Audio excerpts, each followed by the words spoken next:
నమస్తే, welcome to Magna TV care of KV special talk show.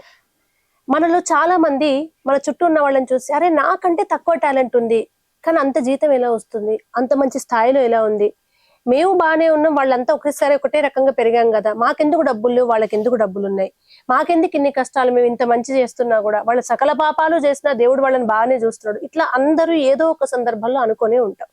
అయితే కొంతమంది దీనికి వాళ్ళు అదృష్టవంతులు అంటుంటారు. కానీ మన ధర్మం ఏం చెప్పిందంటే వాళ్ళ ప్రారంధ కర్మలో పుణ్యం ఉంటే అట్లా జరిగింది, మనం ఏదో పాపం చేసుకుని ఉంటామని పెద్దలు అంటూనే ఉంటారు. ఈ కర్మ సిద్ధాంతాన్ని భుజానెత్తుకొని ప్రపంచానికంతా కర్మ సిద్ధాంతాన్ని బోధించడం లక్ష్యంగా ఉన్నవారే సంతోష్ బుద్ధ గురూజీ. బస్ కండక్టర్ గా ఉద్యోగం చేస్తూనే కర్మ సిద్ధాంతాన్ని కూడా బోధిస్తున్నారు. ఇవాళ ఆయన మనతో ఉన్నారు, మాట్లాడదాం. నమస్కారం. నమస్తే. కర్మ సిద్ధాంతం ఇది ఇప్పుడు సినిమాలలో, యూట్యూబ్ షార్ట్స్ లో, ఇన్స్టాగ్రామ్ లో సినిమాలకు సంబంధించిన అన్ని వస్తూ ఉంటాయి చిన్న చిన్నవి. ఎదుటివాడు ఎలా మాట్లాడితే నువ్వు అలాగే మాట్లాడు, ఎదుటి వాళ్ళు చేసిన కర్మకు సేమ్ కర్మ చేయి, ఇట్లాంటివి చాలా ఇష్టంగా యూత్ కూడా షేర్ చేసుకుంటారు. కానీ అసలు మీరు ఈ కర్మ సిద్ధాంతానికి రావడానికి మిమ్మల్ని ఏ కర్మ నడిపించింది? సో ముందుగా మీ లోపల కొలువైనటువంటి పరమ చైతన్యానికి ప్రణమిల్లుతూ నాకు ఈ చక్కటి అవకాశాన్ని ప్రసాదించిన మాస్టర్స్ కు, మీ ఆఫీస్ సిబ్బందికి, ఛానల్ చూస్తున్న ప్రేక్షకులందరికీ, తెలుగు ప్రజలందరికీ నమస్కారం. మేడం, అంటే నేను ఒక 5 years బ్యాక్ స్పిరిచువల్ పార్ట్లోకి వచ్చిన తర్వాత నా జీవితంలో కొన్ని స్నేహితుల వల్ల కొన్ని ఆర్థిక పరిస్థితులు ఏర్పడి కొంత నష్టపోయిన తదుపరి నా జీవితంలో ఒక పెద్ద సంఘటన జరిగింది. మా బాబు మరణం. ఆ మరణం ముందు నాకు ఒక ఫకీర్ ఇంటి ముందుకు చెప్పడం, నేచర్ నాకు ముందే ఒక 4-5 రకాలుగా ఇండికేషన్స్ ఇవ్వడం. సో సాధారణంగా ఇండికేషన్స్ ఇస్తే మనం కొట్టిపడేస్తాం, మన మైండ్ కొట్టిపడేస్తుంది. సో మా పేరెంట్స్ మేము అట్లా కొట్టిపడేయడం జరిగింది. సో నాకు మా అబ్బాయి యాక్సిడెంట్ అనే సన్నివేశము అదంతా నన్ను ఒక తీవ్ర మనోవేదనకు గురి చేసి మెల్లగా ఏం చేసిన అంటే ఒక అన్వేషణకు దారి తీసింది నన్ను. అసలు ఎందుకు ముందే నిర్ణయించబడ్డది జీవితం, మరి నేను ఎందుకు చేసేది ఏమున్నది, సపరేట్ పోకుండా కదా అని నేను ఇట్లా అనుకొని, ఇక నాకు తెలియకుండానే కొన్ని పుస్తకాలు రావడం, కొత్త వ్యక్తులు నా జీవితంలోకి రావడం, నా జీవితం తెలియకుండానే ఆధ్యాత్మిక వైపు మరలడం, ఇట్లా స్టార్ట్ అయింది. ఈ క్రమంలో ఏమైందంటే మా అబ్బాయి వచ్చే ముందు, అంటే చనిపోయే ఒక 20 రోజుల ముందు ఒక ఫకీర్ ముందు చెప్పిపోయిందని చెప్పిన. ఇక నేను ఆ కానించి ఏ వ్యక్తి నా జీవితంలోకి వస్తుండు, ఏం చెప్తుండు, ఏం మాట్లాడుతుండు, ప్రతిదీ గమనించడం స్టార్ట్ చేసాను మేడం. ఒక వ్యక్తి నాకు ముందు వచ్చి ఒక చిన్న ఇండికేషన్స్ ఇచ్చిండు. ఏమని ఇచ్చిండంటే నేను ఒక మామూలుగా సరదాగానే, అసలు నేను ఎక్స్పెక్ట్ కూడా వేయలే, సరదాగా ఆ వ్యక్తి వచ్చిండో, నేను ఒక దగ్గర టీ తాగుతున్నా, వచ్చి తెలిసిన వ్యక్తి లెక్కనే వచ్చి మాట్లాడి, నీ జీవితం ఇక నుంచి కొత్త దారి పోతుంది, కొత్త వ్యక్తులు వస్తారు అని చెప్పిండు, వెళ్ళిపోయాడు అంతే. అసలు నేను ఊహించలే. ఓకే, సో అది పసిగట్టి నేను ఓకే, ఇక నేను తెలియకుండా ఏమైందంటే నా ఉద్యోగంలో కూడా నేను ప్రతి గమనించి చూస్తూ ఉంటాను. నేను ఎవరెవరు ఏం నడిపిస్తారు, ఏం కదా.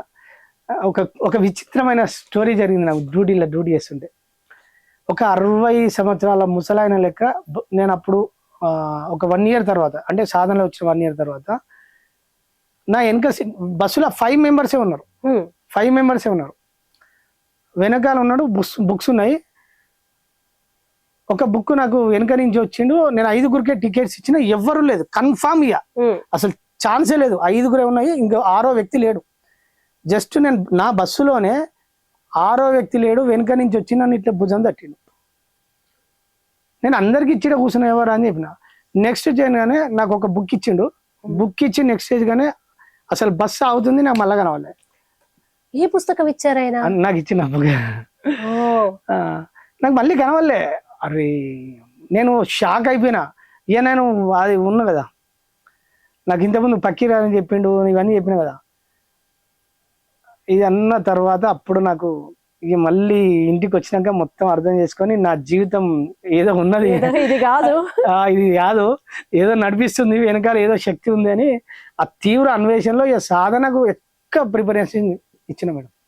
ఇక సాధనలో ఎక్కువ నా డైరెక్షన్ ఏమైంది అంటే, ఎక్కువ జీవితాన్ని ఎవరు నడిపిస్తారు అనే ఆ అన్వేషణలో అంటే నేను సాధనలు ఫస్ట్ ఏం చేసిన అంటే ఏకాగ్రత కోసం కొన్ని ఎక్స్పెరిమెంట్ చేసిన. డైలీ ఒక బౌల్లో బియ్యం తీసుకొని ఒక్కొక్క బియ్యాన్ని ఇంకో బౌల్లో లెక్క పెట్టుకుంటూ అంటే ఏకాగ్రత పెట్టుకుంటూ ఒక క్యాండిల్ మొత్తం కరిగిపోయేంత వరకు దాన్ని చూడడం. అట్లా చేసిన తర్వాత నేను ఇక మొత్తం ఈ విపස්සన ఇవన్నీ వచ్చినాక సాధనగా నాకు ఎరుక పెరిగింది మేడం. ఎరుక ఎప్పుడైతే పెరిగిందో నా జీవితం నా చేతుల్లో లేదు, కర్మ నడిపిస్తుంది, నా బాడీ కర్మలో ఉంది, ఆ కర్మ ఫలాన్ని నేను అనుభవంలో ఉన్నా. నేను అంటే ఇక్కడ నేను అనేది లేదు, అసలు నేను లేదు. అది మనం ఆధ్యాత్మిక మార్గంలో పోతే నేను లేదు, ప్రపంచంలో నేను అనే స్పృహ ఉంది. అసలు నేను ఎక్కడ పుట్టింది, నేను అంటే ఎవరిని భగవాన్ చెప్తారు కదా మేడం. అది చెప్పినప్పుడు ఏమైందంటే నేను అని ఎక్కడ పుడుతుంది అని నేను పరిశోధన చేసినప్పుడు తల్లి గర్భంలో నుంచి బయటికి వచ్చిన తర్వాత 2-3 months తర్వాత నేను మా మమ్మీని అంటే తల్లి దగ్గర తీసుకొని లాలించడం జరుగుతుంది మేడం. అక్కడ నేను మా మమ్మీని చూడడం అంటే నా కళ్ళు ఎప్పుడైతే ఈ దృశ్య జగత్తును చూడడం మొదలు పెడుతుందో అక్కడ వీళ్ళు కనబడతారు, మమ్మీ, పేరెంట్స్, బంధువులు, సిస్టర్స్ అందరు కనబడతారు. అక్కడ కొంచెం కొంచెం కొంచెం కొంచెం కనబడతారు. సో వాళ్ళు కనబడడం వల్ల నేనున్నా, వాళ్ళు కనబడకపోతే నేను లేను. అక్కడ అక్కడ ఒక నువ్వు ఉంటేనే ఇక్కడ నేను ఉంటది, నువ్వులు ఎవరు లేకుంటే నేను లేను అంటే వాళ్ళు ఉన్నారు కాబట్టి నేనున్నా. సో ఈ ఐడెంటిఫికేషన్ నేను గుర్తుపట్టి నాకు అవన్నీ సింక్ అయినాయి. సింక్ అయిన తర్వాత ఇక నేను లోతుల్లోకి పరిశీలిస్తే బాడీ కర్మ ప్రారంధ అంటే ఇవన్నీ నేను అవన్నీ స్టడీ చేసిన తర్వాత నాకు తెలియకుండానే నా కర్మ జరుగుతుంది. ప్రారంధం నుంచి తెచ్చుకున్న కర్మ నా జీవితాన్ని అటువైపు, నా సంస్కారాలు అటువైపు తీసుకెళ్తున్నాయి. నేను ఎప్పుడైతే అందులో ఉండి ఇది నేను చేస్తున్నా అనే భావన నాకు తెలియకుండానే నేను ప్రతిదీ నేనే చేస్తున్నా అనుకుంటున్నా కదా. నేను అని ఎప్పుడైతే 24 గంటలు అనుకుంటున్నానో ఆ పర్యవసానాన్ని నేను పొందుతున్నా అనే అవగాహన నాకు వచ్చింది. సో ఇక ఇప్పుడు నేను అనేది పోగొట్టుకోవడం అంటే ఇది మళ్ళా నేను సాధన బాగా చేసి నేను ఆధ్యాత్మిక మార్గంలోకి వెళ్ళి ఉండడం అనేది అది చాలా టాస్క్తో కూడుకున్న పని అనేది నాకు అర్థమైంది. పోవచ్చు నాకు దాని మీద మొత్తం సమాచారం అంతా తీసి పెట్టుకున్నా, ఏ సాధన చేస్తే ఎట్లుంటది, ఏ ఫలితం ఉన్నది అంతా తెలుసుకున్నా, అన్ని గురువుల దగ్గర తీసుకున్నా. కానీ కుటుంబం ఉన్నది, ప్రపంచం ఉన్నది, ఇందులో ఉన్నాము. మళ్ళీ ఇందులోకి బుద్ధుడు మధ్య మార్గం అని బుద్ధుడు చెప్తుండు. రమణ మహర్షి కూడా మళ్ళీ ఏం చెప్తుండు, నీలో ఇల్లు ఉన్నదా, నువ్వు ఇంట్లో ఉన్నావు అంటాడు. మరి ఎక్కడ పోతామని మహర్షి కూడా చెప్పిండు. సో మళ్ళీ బాధ్యతల నుంచి తప్పించుకోవద్దని మళ్ళీ గురువులు చెప్తుర్రు. బాధ్యతల నుంచి తప్పించుకుంటే మళ్ళీ అది కర్మనే అంటారు. సన్యాసం పుచ్చుకొని ఆశ్రమాలు పోతే అక్కడ మనం భోజనం తింటాం, అది రుణం కిందనే అవుతుంది అని ఇవన్నీ సందిగ్ధం సంఘర్షణ ఉంటుంది కదా మేడం. సో ఎక్కడికి పోయినా మళ్ళీ కర్మలోనే ఉన్నాం. సో ఈ ఉండడం ఏందో ఇందులో ఉండి సాధన చేసుకుంటూ మధ్య మార్గం అనేది అప్పుడు కాన్సెప్ట్ ఎంచుకొని ఈ సాధన చేసుకుంటూ ఈ ఆధ్యాత్మిక యాత్రలో ఏ కర్మ ఏ ఫలితం ఇస్తుంది, ఫలితం ఎవరు డిసైడ్ చేస్తారు. అప్పుడు ఈ మార్చి అంటే భగవాన్ ఇచ్చినాక అప్పుడు అరుణాచలం పోయి ఆ బుక్స్ చదవడము, ఆ ఉపదేశ సారంలో నాకు మొత్తం ఒక మంచినీళ్ళు తాగినంత ఈజీగా నాకు అందులో అన్ని సమాధానాలు రావడము, నాకు ఏదైతే ప్రశ్న బలంగా అనుకుంటానో ఏదో రూపంలో నాకు మా భగవాన్ అందించడము. అందులోనే ఈ స్టోరీస్ అన్ని నేను ఈ మధ్యలో ఇంటర్వ్యూస్ చెప్పిన స్టోరీస్ అన్ని నాకు భగవాన్ అందించాయి. అంటే ఏదో రూపంలో రొట్టె కథ చెప్తారు కదా, ఒకసారి చెప్పారమ్మా. అయితే కర్మ ఫలము ఏంటిదంటే మనము ఈ ఫలితం ఎంత వస్తుంది, నేను ఈ కర్మ చేస్తే ఎంత ఫలితం వస్తుంది అనే నేను ఒక పని అంటే కొన్ని ఎక్స్పెరిమెంట్ చేస్తే ఏం స్టోరీ అంటే నాకు కొన్ని స్టోరీ చేసాను. ఇందులో ఏముంటుంది అంటే మీకు ఒక చిన్న స్టోరీ చెప్తా. నేను కొంతమందికి ఎట్లా వస్తుంది అంటే ఆ ఫలితము, కొంతమంది ఏం పని చేయరు వాళ్ళకి డబ్బు బాగా వస్తుంది. నేను బాగా కష్టపడుతున్నాను, నాకు డబ్బు వస్తలేదు. మరి నాకు ఒక బాగా అవగాహన వచ్చింది ఏంటంటే అందరు బాగా కష్టపడు అని అంటారు కదా. మరి కష్టపడితే ఒక రైతే కోటీశ్వరుడు కావాలి. కష్టం ప్రకారంగా ఫలితం రావాలంటే ఈ భూమి మీద రైతే ధనవంతుడు కావాలి, ఒక ఆటో నడిపే వ్యక్తే కోటీశ్వరుడు కావాలి, ఒక ఇటుక పనిచేసే వ్యక్తే ధనం ఉండాలి, అంతే కదా మేడం కష్టం ప్రకారం చూస్తే. కానీ ఇది కష్టం ప్రకారం జరుగుతలేదని నాకు అర్థమైంది. సో నేను కర్మ ఎంత ఫలితానికి ఎంత వస్తుంది, ఏం చేస్తే ఎంత వస్తుంది అవగాహన మీద నాకు ఆ స్టోరీ దొరికింది. స్టోరీ ఏంటంటే ఒక ధనవంతుడు ఒక బాటసారి పోతా ఉంటాడు మేడం. పోతూ ఉంటే ఆయన దగ్గర డబ్బు ఉంటుంది, కానీ ఒక దగ్గర అలసిపోయి చెట్టు కింద కూర్చుంటాడు. ఆ సమయంలో ఈయనకు ఆకలి అయితే ఉంటుంది. ఆ సందర్భంలో అక్కడ పనిచేసే ఇద్దరు వ్యక్తులు వచ్చి ఆ చెట్టు కింద భోజనం చేయడానికి వస్తారు. వచ్చి వీళ్ళు భోజనం చేయడానికి రెడీ అవుతారు. అప్పుడు ఈ వ్యక్తి కనబడతాడు. కనబడ్డప్పుడు ఒక వ్యక్తి దగ్గర 3 రొట్టెలు ఉంటాయి, ఒక వ్యక్తి దగ్గర 5 రొట్టెలు ఉంటాయి. ఈ 5 రొట్టెలు ఉన్న వ్యక్తి ఈ 3 రొట్టెలు ఇద్దరు కలిసి భోజనం చేద్దాం అనుకున్న సమయంలో ఈ వ్యక్తి కనబడతాడు. సో వీళ్ళు ముగ్గురు కలిసి సమానంగా ఆ భోజనం స్వీకరించాలి. ఎట్లా స్వీకరిస్తారు? మొత్తం 8 ఉన్నాయి, 8 ఉన్నాయి, ముగ్గురు తినాలి. 3 3 అయితే 9 అయితే 9 అయితే 2.5 2.5 7.5 అవుతాయి. 7.5 అయితే తెలియదు. మన లాజిక్ మైండ్ అస్సలు ప్రశ్న దొరకదు, దొరకట్లేదు, అస్సలు దొరకదు. మీరు రేపటి దాకా ఎదిగినా దొరకదు. 8 రొట్టెలే ఉన్నాయి, ముగ్గురు తినాలి. ఎట్లా తింటారు చెప్పండి? ఇందులోనే మస్తు మస్తు మూలం చేసి సమానంగా పంచుకుంటారు. ఎగ్జాక్ట్లీ. మళ్ళీ ఆ మూడో వ్యక్తి ఏం చేస్తాడంటే ఒక్కొక్క పీసును తీసి 3 భాగాలు చేస్తాడు. ఒక్క రొట్టెని తీసి 3 పీసులు చేసి అప్పుడు 24 అవుతాయి. మనిషికి 8 వస్తాయి. 24 అయితే మనిషి బుర్ర కొంచెం పనిచేసింది. బుర్ర కాదు, వివేకం పనిచేసింది. వివేకం. సో మామూలుగా అయితే లాజిక్ మైండ్ దొరకదు. సో ఈ ఇచ్చిన తదుపరి తిన్నరు. తిన్న తర్వాత ఆ ధనవంతుడు కృతజ్ఞతగా తన దగ్గర ఉన్న ఒక బంగారు కాయిన్స్ 7 అంటే 8, వీళ్ళ దగ్గర 8 కదా, 8 వీళ్ళిద్దరికి ఇచ్చిండు, వెళ్ళిపోయాడు ఆయన కృతజ్ఞతగా. ఆయన వెళ్ళిపోయిన తర్వాత వీళ్ళిద్దరు పంచుకోవాలి. ఎట్లా పంచుకుంటారు? 8 ఇచ్చి 4 పంచుకుంటారు. ఇంకో వ్యక్తి దగ్గర 5 ఉన్నాయి కదా. ఇప్పుడు మీరు మీ దగ్గర 5 రొట్టెలు ఉన్నాయి, నా దగ్గర 3 రొట్టెలు ఉన్నాయి. సో ఇప్పుడు మీరు ఒక రొట్టె ఎక్కువ ఉన్నది కదా, 5 3 తీసుకోవాలి కదా. మరి నేనేమనుకుంటా అట్లా ఉండదు నాకు. ఇప్పుడు ఇది ధనం కదా, డబ్బు ఏం చేస్తుంది? ఇద్దరు తోబుట్టిన అన్నదమ్ములను కూడా విడదీస్తారు కదా. ధనం ఈ ఇద్దరి మధ్యలో గొడవ క్రియేట్ చేసి జరిగింది. జరిగిన తర్వాత వీళ్ళిద్దరు శరీసంగం తీసుకోవాలని ఈయన అనుకుంటాడు, లేదు లేదు నాకు 5 రావాలని మీరు అంటారు. సో ఇద్దరి మధ్యలో సంఘర్షణ వల్ల ఆ గొడవ కాస్త గ్రామంలోకి పోయింది. ఆ గ్రామ పెద్దలు కూడా దగ్గరకు పోతే, అరే ఇద్దరు వీళ్ళు అంగీకరించరు, నువ్వు 5 తీసుకో ఆయన 3 అని కొందరు అంటారు. ఆ ఆ కాలంలో రాజులు కదా మేడం, ఆ రాజు పిలిచి శరీసంగం పంచితే వీరు ఒప్పుకోడు. సో అది అంత లిటిగేషన్ లో ఉండి ఎంత చెప్పినా వీళ్ళు ఒప్పుకోసరికి ఎక్కడో ఒక ధర్మబద్ధంగా జీవించేటోళ్ళు ఉండరు.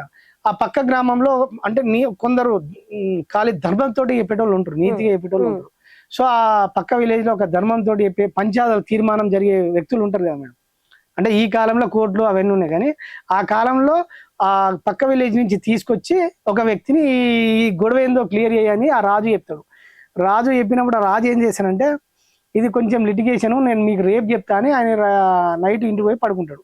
ఆయన డ్రీమ్ లో వస్తుంది, ఎందుకు ఇన్ని పంచాదులు ఇంత ధర్మబద్ధంగా చెప్పినావు, దీన్ని ఎందుకు ఇంత ఆలోచిస్తున్నావు, ఆ 3 రొట్టెలు ఉన్న అతనికి ఒక్కటే నగ ఇయ్యి, ఒకటే కాయిన్ ఇయ్యి, 5 రొట్టెలు అతనికి 7 ఇచ్చేసాయని చెప్తాడు. అమ్మ ఇదేంది, నేను చాలా పెద్ద ఎన్ని తీర్పులు చెప్పినా నా డ్రీమ్ లో ఇది వచ్చిందని అనుకుంటాడు. సో అనుకొని వచ్చి గ్రామంలోకి వచ్చి ఏం చెప్పినాక వాళ్ళిద్దరిని పిలుస్తాడు. 5 రొట్టెల అతని వ్యక్తిని పిలిచి ఈయనకి 7 నగలు ఇస్తాడు, ఈ 3 రొట్టెలకు ఒకటే ఇస్తాడు. అప్పుడు ఎట్లుంటది మేడం, ఇంకా పెద్ద గొడవ అవుతుంది. అప్పుడు ఏంది, నువ్వేదో మనకు మంచి నీట్ చెప్తావు అనుకుంటే ఇట్లా చేసినావు అంటే అప్పుడు చెప్తాడు, నువ్వు ఎన్ని రొట్టెలు తెచ్చినావు అంటాడు. 3 రొట్టెలు అయినా 3 తెచ్చిన అంటాడు.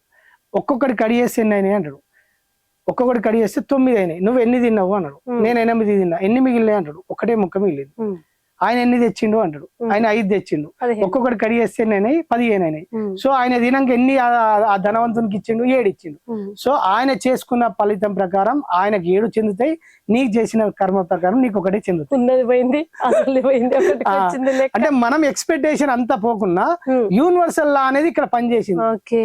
సో ఎవరికి ఏది దక్కనో అది దక్కుతుంది అనే క్లారిటీ వచ్చేసింది ఒక చిన్న స్టోరీ ద్వారా.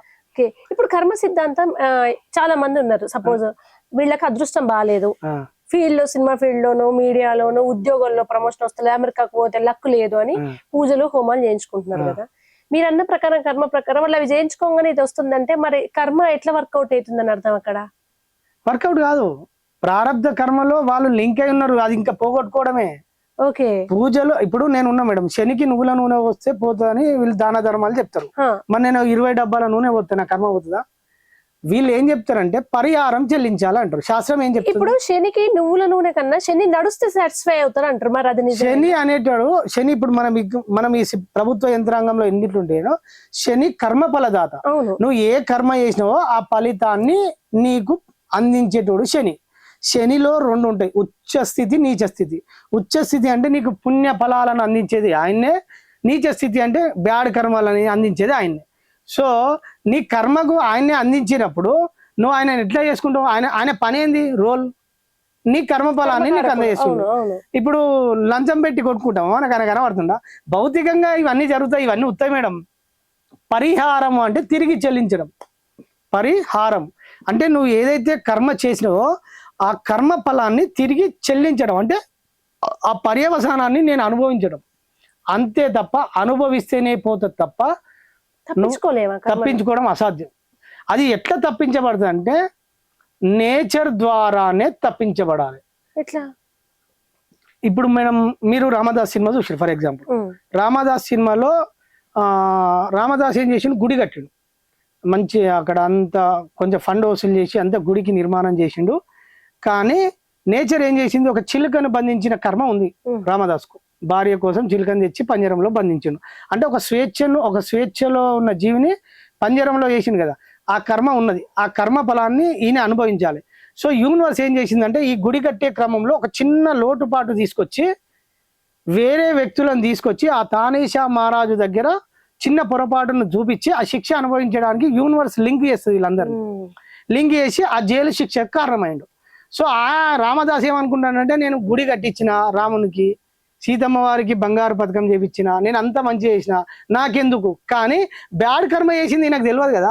సో ఇక్కడ తప్పకుండా బ్యాడ్ అనుకోలేదు. సో అంటే బ్యాడ్ అనుకోలేదు, కర్మ చేసింది అనుకోలేదు. అక్కడ బ్యాడ్ అని కాదు, నేను తప్పు చేసిన అని అనుకోలేదు. అనుకోకపోవడం వల్ల కర్మ నుంచి అని తెలియక అక్కడ ఏమైతుంది అంటే తన సరెండర్నెస్ ఉండదు. భక్తి ఉంటది కానీ సరెండర్నెస్ ఉండదు, శరణాగతి లేదు, సమర్పణ భావం లేదు. సో అక్కడ ఒక పాట పాడతాడు, ఇచ్ఛాసతుల కమ్ములు అనే పాట పాడి లెక్కలు అప్పచెప్తాడు భగవంతునికి. కానీ ఆయన చూస్తుంటాడు, అరే మనోడు కర్మ ఉంది, కర్మ పూర్తి అయ్యేంత వరకు అనేది అక్కడ ఆయన దృష్టి పోతుంది. ఆయన కర్మ ఉంది, కర్మ తీరేంత వరకు నేను ప్రకృతి నియమాలు ఒప్పుకోవు. ఇంతకుముందు చెప్పిన కదా మేడం, అంటే ఏది కానీ విశ్వ నియమాల ప్రకారం జరుగుతుంది.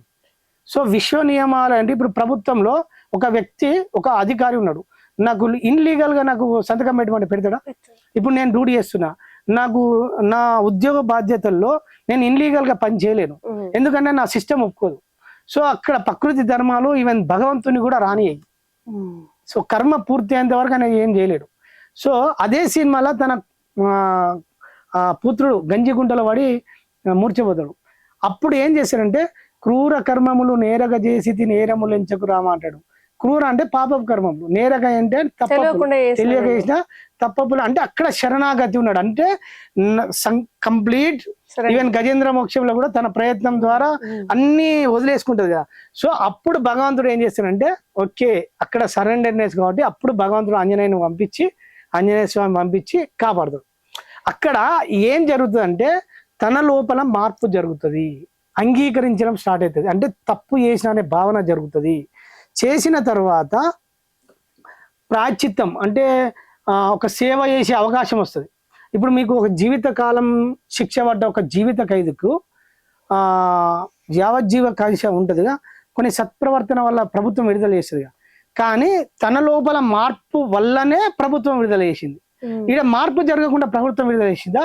మనం ఎప్పుడైతే మన లోపల మార్పు జరుగుతుందో, మనం ప్రకృతి నియమాలను అనుసరించి బతుకుతామో, ఇంకో ఇతరుల విషయాలలో జోక్యం చేసుకోమో, ఎవరిని నిందించమో, ఆ మొత్తం పరివర్తన జరిగినప్పుడు నేచర్ గుర్తించి నువ్వు ఏదైతే మళ్ళీ సృష్టి కార్యంలో లగ్నమై సరైన కర్మలు ఆచరిస్తావో నేచరు నిన్ను తప్పించబడుతుంది తప్ప మనం డైరెక్ట్ గా తప్పించబడలేదు. కానీ ఇక్కడ నాకు ఒక సందేహం, మన చుట్టూ ఉన్న వాళ్ళని మేము అందరికి మంచిగా చేసినాం, మాకెందుకు ఇట్లా జరిగింది? వాళ్ళైతే అందరిని ఉసురు పోల్చుకుంటారు, వాళ్ళందరూ సొమ్ము తింటారు, అన్ని దొంగ పనులు లొంగ పనులు చేస్తారు, దేవుడు చూడు వాళ్ళని ఎత్తుకున్నాడు అని అంటున్నారు. మరి మంచి కర్మ చేస్తే వాళ్ళకి మంచి ఎందుకు జరుగుతలేదు? ఇది బాగా అర్థం చేసుకోవాలి. ఇప్పుడు వీళ్ళు మంచి కర్మ చేసినా అని అనుకుంటారు, కానీ వాళ్ళకు రుణం అనేది తెలియదు కదా. ప్రారంధంలో ఈ వ్యక్తులకు వీళ్ళు రుణం ఉన్నారు. ఇప్పుడు అప్పులు ఎగ్గొట్టి పోయేటోళ్ళు, చిట్టీలు వేస్తే అవి ఎత్తుకొని పోయేటోళ్ళు. ఇప్పుడు ఇది ఎట్లుంటది మేడం, ఇప్పుడు ఒక వ్యక్తి ఒక కర్మ చేయాలి అంటే, ఇప్పుడు నేను ఒకటి పొందాలంటే ఇంకో వ్యక్తి రావాలి. సో గ్రూప్ కర్మ ఉంటది. ఇప్పుడు మీకు ఇంతకుముందు ఆ స్టోరీలో చెప్పినప్పుడు అది ఎందుకంటే ఆ స్టోరీ అందరికి అర్థమవుతుంది. ఒక నాస్తికుడు ఒక గురువు చెప్పినప్పుడు కర్మ సిద్ధాంతాన్ని నమ్మకపోయేసరికి ఈ రోజు నీకు బలవంతంగా ఇద్దరు అన్నం తినిపించే వ్యక్తులు వస్తారు. వచ్చినప్పుడు ఈయన గురువు ఏం చెప్తారు కదా అని కొట్టి పడేసింది. కొట్టి పడేసినాక ఇంటికి వస్తాడు. ఇంటికి రాగానే భార్య మంచి ఆహార పదార్థాలు వండి పెడుతుంది. వండి పెట్టినాక బుద్ధి కర్మానుసరిగా ఈయన ఏం చేస్తాడంటే ఇవన్నీ చూసేసరికి ఈయన మైండ్ ఇంకెక్కడికి వెళ్ళిపోయి ఊరవతలకి వెళ్ళిపోయి ఎవరికి కనబడద్దని చెట్టు మీద దాక్కుంటారు. సో దాక్కున్న తర్వాత ఏమవుతుంది అంటే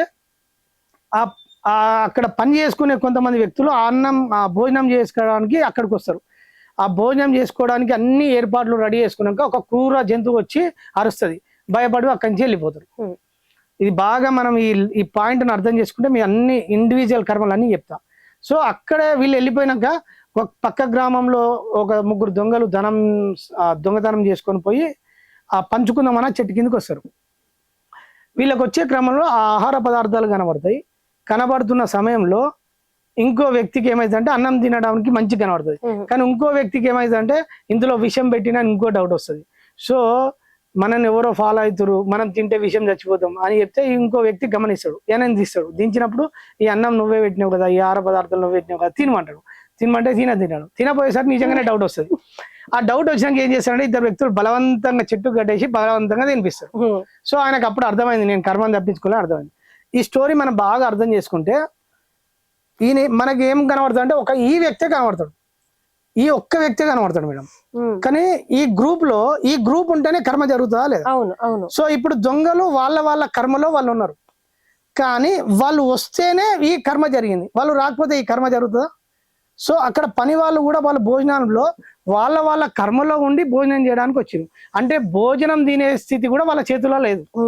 వాళ్ళు పెట్టుకున్న భోజనము వాళ్ళు తినడానికి ఏర్పాట్లు చేసుకునే పరిస్థితులు కూడా నేచర్ కనెక్షన్ కడిగేసింది. అర్థం? సో ఎవరి కర్మలో వాళ్ళు ఉన్నారు, ఎట్ ఏ టైం గ్రూప్ లో ఉన్నారు. అంటే ఇప్పుడు మనం ఏం అర్థం చేసుకోవాలి దీన్ని బాగా, నేను మోసపోవాలంటే మోసం చేసే వ్యక్తి అపాయింటెడ్ అయి ఉండాలి. అక్కడ ప్రారంధంలో నేను మోసపోవాలి. సో ఒక గ్రామంలో ఒక 10 మంది, ఒక 50 మంది తలా 50,000 1,00,000 మోసపోవాలి. 50 మంది మోసపోవాలంటే గ్రామంలో ఎవరిని మోసపోతారు? ఎవరు ఇట్లా డబ్బులు ఇవ్వమంటే ఎవరు ఇయ్యరు కదా. సో హఠాత్తుగా ఏం చేశారంటే ఆ గ్రామంలో ఒక వ్యక్తి వచ్చి ఒక 4-5 సంవత్సరాల క్రితం ముందే ఆ గ్రామంలో వచ్చి అందరి నమ్మకాలు ఏర్పరచుకుంటాడు. ఏర్పాటు చేసుకొని ఈయన ఏం చేస్తాడంటే ఒక చిట్టి వేయడం స్టార్ట్ అవుతుంది. చిట్టి వేసిన తర్వాత వీళ్ళందరూ ప్రాథమిక దశలో ఆ చిట్టి వేసిన నమ్మకంగా అందరికి డబ్బులు ఇస్తాడు, అందరికి మంచి జరుగుతూ ఉంటది. ఎప్పుడైతే వాళ్ళ కర్మ ఉన్నంతసేపు ఈ చక్రంలో ఉంటారు, వాళ్ళ కర్మ ఎప్పుడైతే డిజాల్వ్ అయిపోయి ఎప్పుడైతే అనుభవించే ప్లేస్ లో వీళ్ళు ఏం చేస్తారంటే వాళ్ళ డబ్బులు అన్ని ఈయన దగ్గర స్టోరేజ్ చేస్తూ ఉంటారు. నమ్మకం ఏర్పడదు కదా మేడం, ఇంకా డబ్బులు ఈయనకి ఇవ్వడం స్టార్ట్ అవుతుంది.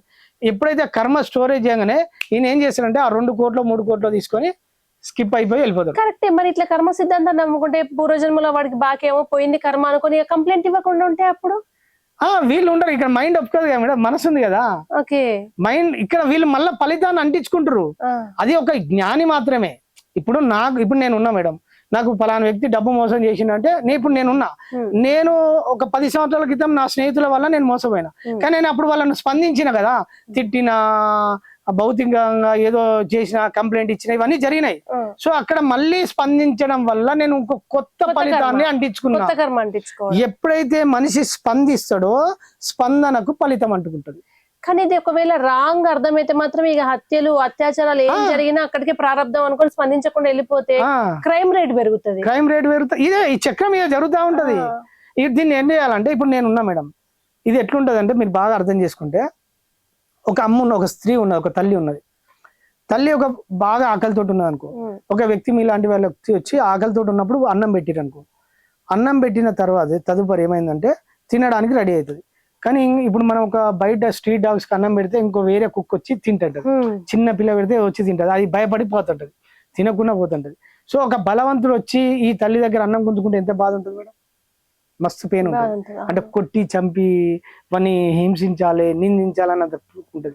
కానీ అదే సమయంలో తన కూతురో పాపో హాస్టల్ నుంచో లేకపోతే స్కూల్ నుంచో వచ్చింది అనుకో, తన ఆకలితోటి ఉన్నా కూడా తన ఆకలి కోసం ఈ అన్నం ఇస్తుందా లేదా? చేస్తారు. అవును. సో ఇక్కడ రెండు జరిగినాయి ఒకటే. ఓకే, అక్కడ అన్నం ఉండదు, ఇక్కడ అన్నం ఉండదు, కానీ ఇక్కడ ఈమె ఇక్కడ ప్రేమగా ఇచ్చింది, ఇక్కడ వీడు గుంజుకున్నాడు. ఉమ్.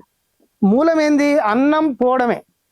కానీ అక్కడ నొప్పి లేదు, అంటే పెయిన్ లేదు, ఇక్కడ పెయిన్ ఉన్నది. కాదు గురువు గారు, నాకు మీరు ఇది చెప్తుంటే నాకు ఒక చిన్న కథ గుర్తుకొచ్చింది. చెప్పండి. ఒక గురువు శిష్యుడు ఉండి గురువు శిష్యుని తోటి అంతా మిథ్య నాయన, దేనికి నువ్వు స్పందించకని చెప్తారు. ఆ తర్వాత ఒక రోజు తెల్లారి ఏనుగు వస్తుంది.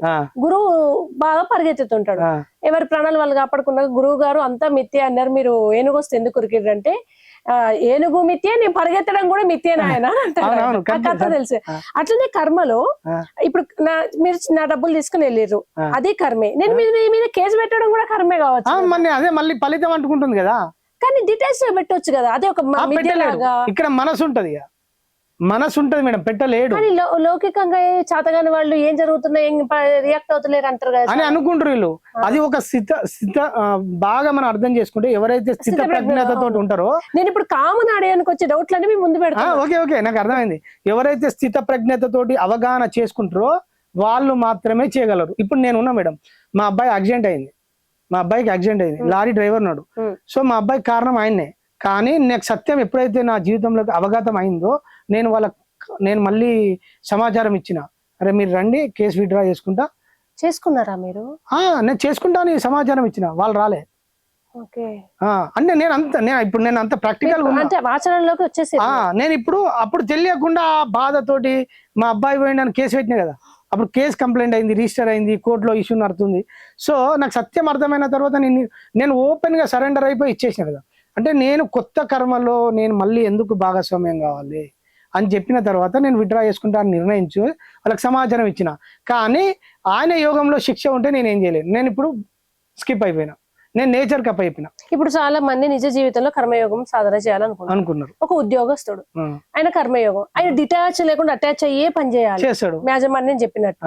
మనసు పెట్టి చేయాల్సిన పనులు ఉంటాయి, ఇష్టం ఉన్నా లేకున్నా. అప్పుడు మరి తగులుకుంటాయి కదా, తగులుకుంటాయి, 100% తగులుకుంటాయి, అంటుకుంటాయి ఫలితాలు. అంటుకోవడం కాదు, చక్రంలో చిక్కుకోవడం, ఇదే చక్రం. అవును, చిక్కుకుంటా ఉంటాడు మేడం, బయట పడలేం.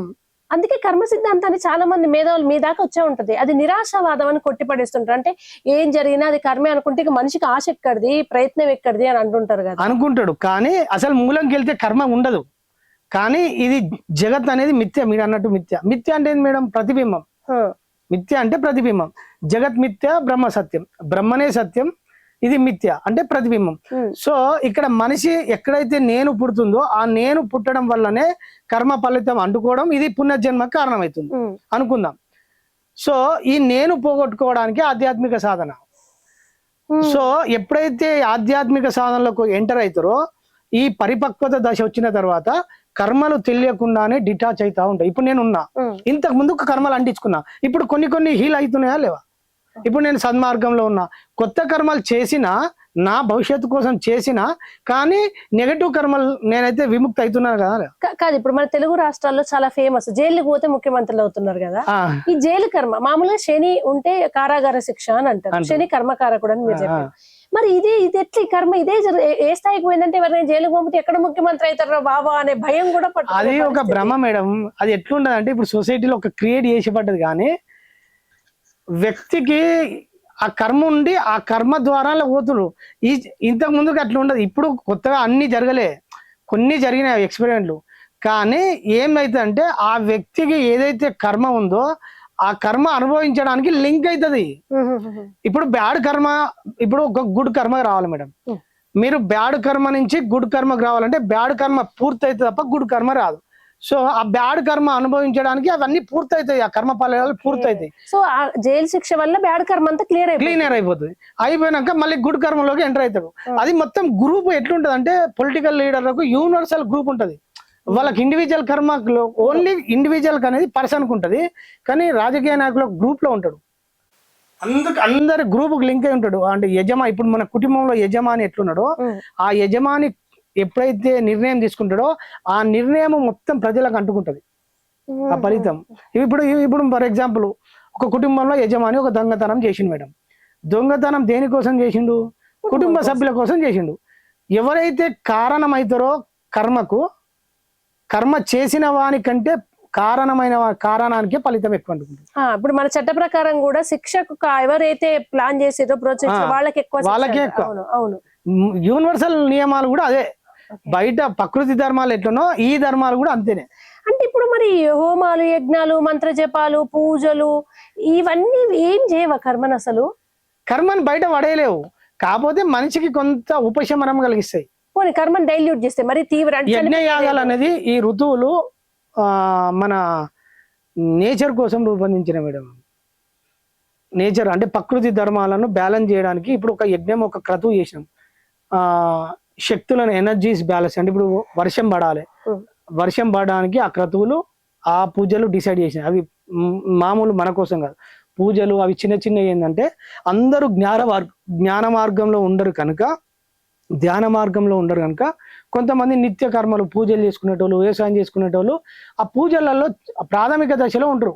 ఇప్పుడు సపోజ్ ఒక ఉద్యోగంలో ప్రమోషన్ రావాలి, లేదా యూఎస్బీ చదువుకోవాలి, అప్పులు తీరాలి, ఇటువంటి వాళ్ళ కర్మలు అవి జరగాలంటే మీ కర్మ సిద్ధాంతం ప్రకారం ఏం చేయాలి?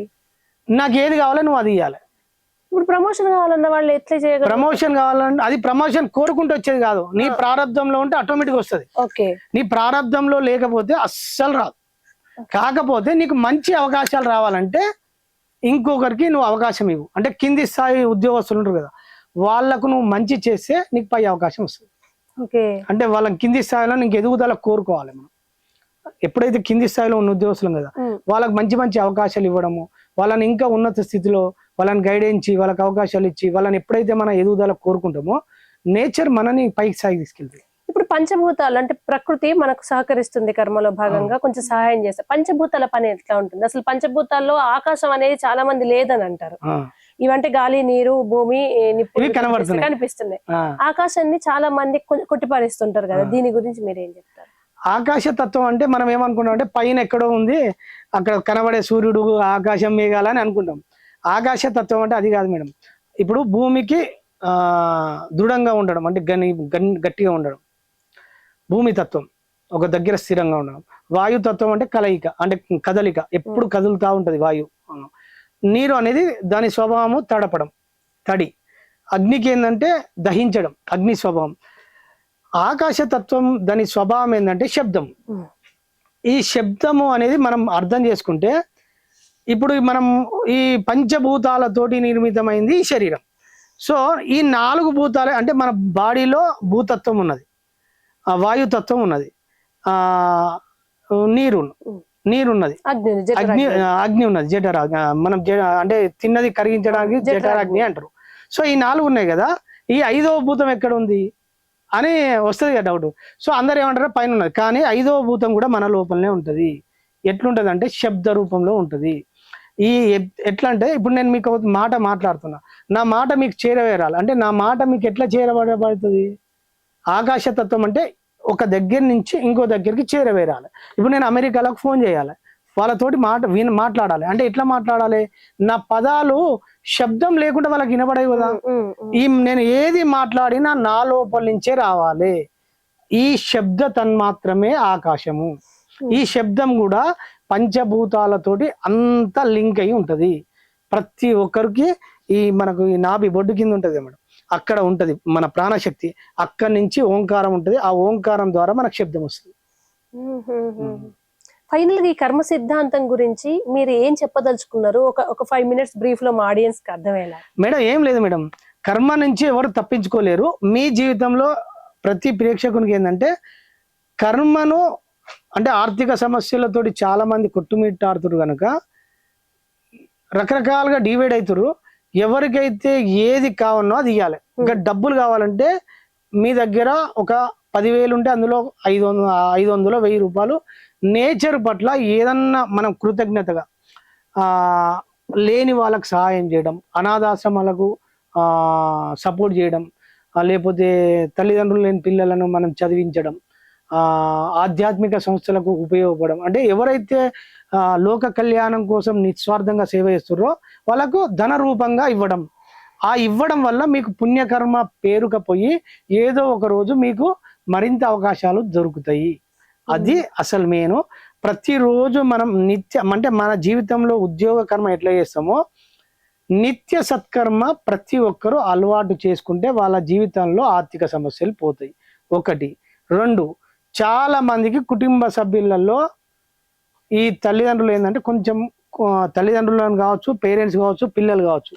ఇప్పుడు మూలం ఏంటంటే ఇప్పుడున్న తల్లిదండ్రులు పిల్లల్ని బాగా ఒత్తిడి చేసి చదివిపిస్తారు. విపరీతంగా హాస్టల్లో వేసి చదివించి వాళ్ళ స్వేచ్ఛను అడ్డుకుంటారు. ఎప్పుడైతే నువ్వు పిల్లవాని స్వేచ్ఛను హరిస్తావో వ్యక్తి స్వేచ్ఛను కోల్పోతాడు. స్వేచ్ఛను కోల్పోవడం వల్ల ఈయన వృద్ధాప్యంలో వృద్ధాశ్రమాలను ఆశ్రమించడం అనేది తథ్యం.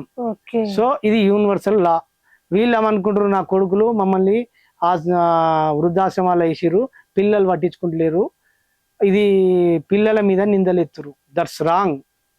ఇక్కడ ఎవ్వరి జీవితానికే వాళ్ళే సృష్టికర్త. అహం బ్రహ్మాస్మి మూల అర్థం.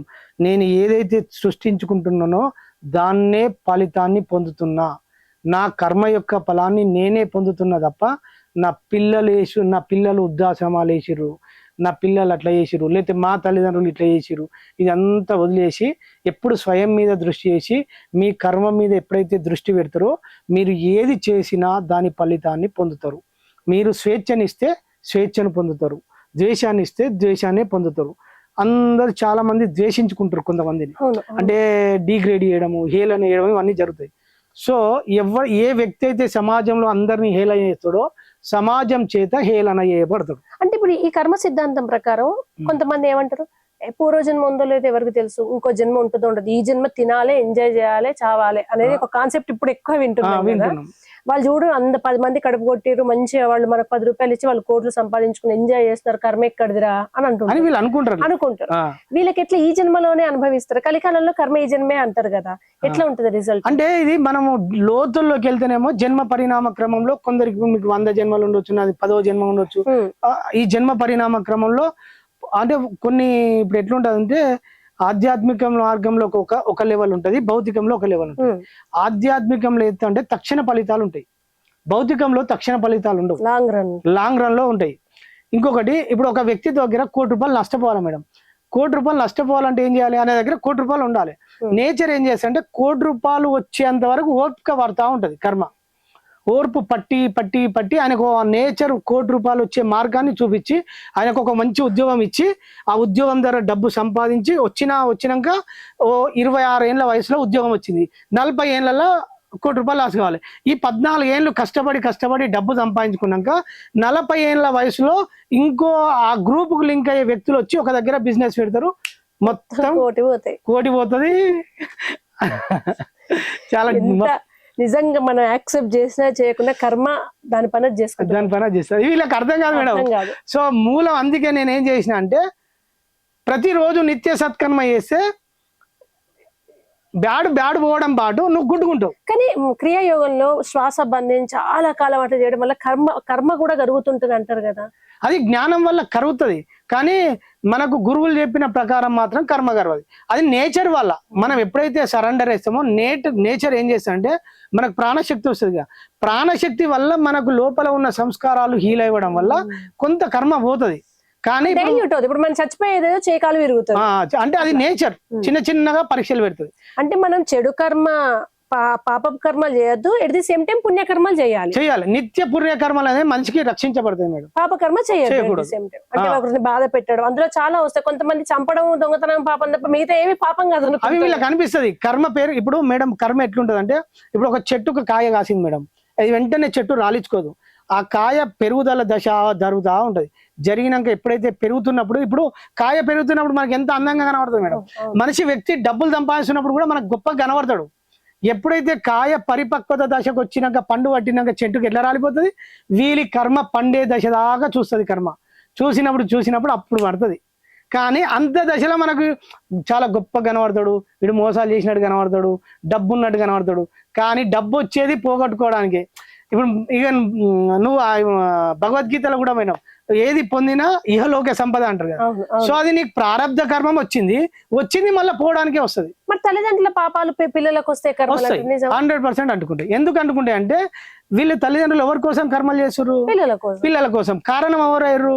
పిల్లలేరు పిల్లలు. ఇప్పుడు ఒక వ్యక్తి ఒక మూగ జీవిని చంపిడు, ఇప్పుడు మాంసాహారం కోసం ఒక మేకని చంపిడు అనుకున్నాం. చంపినవానికి పాపం తగులుతుంది మనకేమనుకుంటారు. ఎవరైతే కారణమయ్యారో అంటే ఇప్పుడు నేను తినే వాళ్ళు ఉన్నారు ఆ గ్రూప్ లో, అందుకే చంపుతారు వాళ్ళు. తినే వాళ్ళ కోసమే చంపడం వల్ల ఆ కర్మ మొత్తం తినే వాళ్ళకే అంటుకుంటది. అంటే ఇప్పుడు నాన్ వెజ్ తినే వాళ్ళు పాపం చేసినట్ట కర్మ. హింసలో ఉన్నారు కదా మేడం, ఓకే ప్రతిదీ హింసనే. మనిషి ఎప్పుడు ఉత్తగా ఉండడు. కానీ మనిషి నేను మిమ్మల్ని ఆ మాటల మధ్యలో ఆడుకుంటున్నాను కాదు. ఓకే ఓకే లేచినప్పటి నుంచి తెలిసే తెలియక చీమను చంపుతాం, దోమలు పెడతాం, మీ ప్రమేయం లేకుండా జరిగేది మీకు అంటుకోదు. కాదు కానీ ఇంటెన్షనల్ గా ఇంటెన్షన్ గా ఏదైతే మీరు చేస్తున్నారో ఆ ఫలితం మీకు అంటుకుంటది. ఇప్పుడు రోడ్డు మీద మీరు కార్లో పోతురు, కొన్ని జీవులు చనిపోతాయి, అది మీకు అంటుకోదు. ఎందుకంటే మీ మనసు అక్కడ లేదు. ఇక్కడ భావం ముఖ్యం, భావం ఉద్దేశం చాలా ముఖ్యం.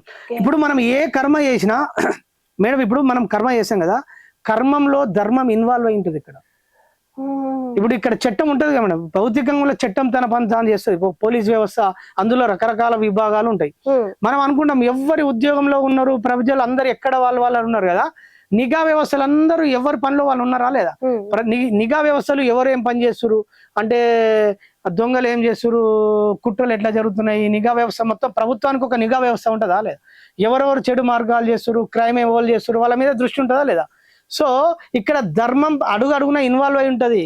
ఎవరెవరు ఏ కర్మ చేస్తున్నారు, కర్మకు తగ్గ పర్యవసానం ఫలితాన్ని సృష్టించబడి ఆ ఫలితాన్ని వాళ్ళ అకౌంట్ లో వేసుకుంటూ పోతా ఉంటది. ఇంకొక మనిషి కనబడకుండా నేరం చేయగలుగుతాం కానీ ప్రకృతిని తప్పించుకొని అది తర్వాత ఇప్పుడు మీకు చెప్తా. ఇప్పుడు ఫర్ ఎగ్జాంపుల్ ఇలా ఒక తేలుని చంపిన మేడం, ఆ దృశ్యం మీ మనసులో స్టోరేజ్ అయిందా లేదా? మీ మనసులో ఉన్న దృశ్యాన్ని తీసేయండి. అదే చిత్రగుప్తుడు. అవును, చిత్తములో గుప్తంగా దాచపడ్డవే అంతే. వీళ్ళకి తెలియకుండా మొత్తం స్టోరేజ్ ఇక్కడ పిక్చర్ అవుతుందా లేదా? పిక్చర్ విధికి కనెక్ట్ అయి ఉన్నది కదా. మరి ఇప్పుడు నాన్ వెజిటేరియన్స్ సపోజ్ వాళ్ళు ఏమంటారు, ఆకుకూరల్లో కూడా జీవం ఉంది, వాటిని తింటే మాత్రం పాపం తగలదా అంటే చెట్టు ఇవ్వడం కోసంలే ఉంది కదా అది. మళ్ళీ ఇప్పుడు చెట్టు పండు ఉన్నది తన కోసం లేదు కదా, అక్కడ హింస లేదు, వేదన లేదు. ఓకే, చెట్టు ఇవ్వడం కోసం ఉంది. పండు కాసిన దశలో చెట్టు దేనికోసం ఉంది మేడం? తన పిల్లల కోసం లేదు కదా. ఒక జంతువు తన వృద్ధి కోసం ఉన్నది. ఇప్పుడు ఆవు ఉన్నది, పాలు ఇస్తుంది, పాలు తాగు, అది ఇవ్వడంలో ఉన్నది. కానీ దాని ధర్మాన్ని డిస్టర్బ్ చేయకు, ప్రకృతి ధర్మాలను చక్రాన్ని డిస్టర్బ్ చేయకు. ఓకే, వండర్ఫుల్ గురుగారు. ఇది మీరు నాకు సమయం ఇస్తే నేను కుదిరినప్పుడల్లా మీతో సిరీస్ చేస్తాను కర్మ సిద్ధాంతం. Thank you so much. ఇంకా చాలా ఉంది వ్యూయర్స్ కర్మ సిద్ధాంతం గురించి. సంతోష్ బుద్ధాజీ గురూజీని కూడా రిక్వెస్ట్ చేస్తున్నా.